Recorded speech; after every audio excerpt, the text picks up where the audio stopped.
એવા શાકભાજીની વાત કરવાના છે કે લોહી બનાવવાનું મશીન છે. જો તમે અઠવાડિયામાં એકવાર પણ આ શાક બનાવીને ખાશો ને, એ પણ મારી રીતે, તો ખાવામાં તો મજા આવશે, સાથે સાથે તમારા શરીરને તાકાત મળશે. તો એના માટે અહીંયા એક જોડી ઝીણી ઝીણી પાલક આપણે ધોઈ અને સમારી લેવાની છે. ત્યાર પછી થોડું લસણ, એકદમ એક ઓનિયન એકદમ ઝીણી ઝીણી સુધારેલી, અને અડધું ટમેટું લેવાનું છે. અહીંયા મેં માત્ર ઓછું તેલ, એક જ ચમચી તેલની અંદર આપણે આ શાક બનાવવાનું છે. ખરેખર આ શાકભાજી ખાવાથી તમારા શરીરને તાકાત રહેશે, સાથે સાથે તમારા શરીરની અંદર ઘણા બધા એવા મિનરલ્સ, વિટામિન્સ મળે છે. એ ઉપરાંત લોહ તત્વ, આયર્ન અને હિમોગ્લોબિન મળે છે. તો કોઈ પણ ઉંમરે તમારે આયર્ન, હિમોગ્લોબિનની જરૂર પડતી જ હોય છે.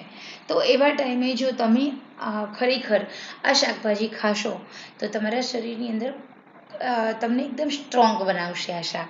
તો સૌથી પહેલાં અહીંયા આપણે એક જ ચમચી તેલમાં આ શાક બનાવવાનું છે. આ શાકમાં તેલ ખૂબ ઓછું જોઈએ છે. તેલ ગરમ થશે એટલે થોડી રાઈ અને થોડા જીરાથી આપણે આ શાકનો વઘાર કરીશું. ત્યાર પછી એક ચમચી તાજું ખાંડેલું લસણ લેવાનું છે. લસણ ઉમેર્યા પછી 1 મિનિટ સુધી સંતળાય પછી એક નાની એવી ઓનિયન લેવાની છે. એને એકદમ બારીક બારીક ચોપ કરી નાખો, અથવા તો એને મિક્સરમાં એકદમ ફાઇન પેસ્ટ બનાવી દો.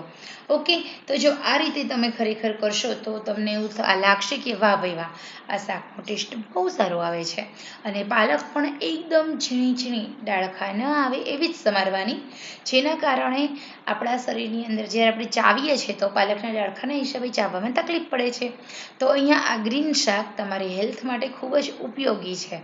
એવું કહેવાય છે કે આપણા શરીરને હેલ્ધી રાખવા માટે આપણે લીલા શાકભાજી ખાવા જોઈએ.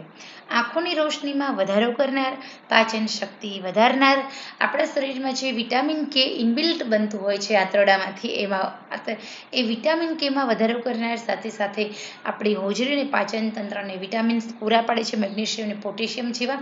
એ ઉપરાંત આયર્ન પુષ્કળ છે, તમારા શરીરને તાકાત આપે છે, સાથે હિમોગ્લોબિન અને લોહ તત્વ છે, જે આપણા શરીરની અંદર લોહીની ઉણપ દૂર કરે છે. એનિમિયાથી પીડાતા લોકો, પ્રેગ્નન્ટ લેડી, વૃદ્ધ અને નાના બાળકો માટે આ રેસીપી બહુ સરસ મજાની છે.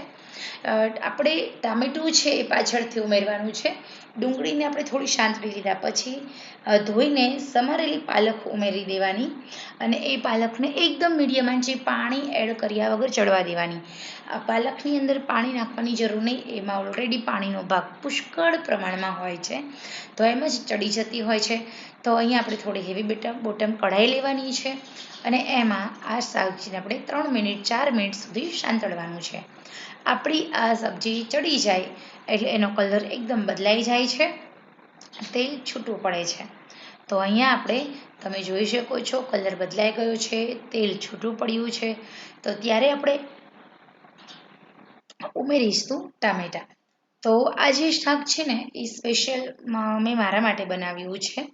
તો અહીંયા આપણે લાલ મરચું ઉમેરીશું, થોડું કશ્મીરી મરચું છે એટલે એ રીતે ઉમેરીશું, થોડો ગરમ મસાલો ઉમેરી દેવાનો છે, અને સાથે સાથે આપણે એમાં લસણ અને નમક અને હળદર તો આપણે ઓલરેડી પહેલેથી ઉમેરેલી છે. તો અહીંયા આપણે હલાવી લઈશું. ટામેટા જે ઝીણા ઝીણા ચોપ કરેલા છે, અડધું ટામેટું લીધું છે, એને પણ ઉમેરી દેવાનું છે, અને હવે 2 મિનિટ સુધી આમ જ હલાવીશું. તો મને છે ને વીકની અંદર 3 થી 4 વખત મને દૂધીનું શાક, પાલકનું શાક અને કોઈ પણ દાળ મારા ડાયટની અંદર હોય છે, અને જે મારા માટે હેલ્ધી છે. તો ખરેખર દરેક લેડીઝ છે ને એને એના ડાયટની અંદર ગ્રીન વેજીટેબલ્સ એડ કરવા પડે. અને ઉંમર છે ને એ દેખાતી નથી. તમે સ્ટ્રોંગ પણ રહી શકો છો, તમારું મેન્ટેન હેલ્થ બહુ સારી રહે છે, ફિઝિકલ અને શારીરિક રીતે. સાંધાના દર્દ નથી થતા, પગના અને સાંધાના હાડકાં નથી દુખતા આ રેસીપી ખાવાથી.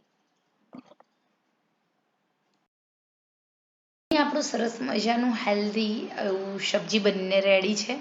ખરેખર આવી રીતે તમે સબ્જી બનાવો, અને વીકેન્ડ હોય ત્યારે ખાસ બનાવો, નાના બાળકોને બહુ મજા આવશે.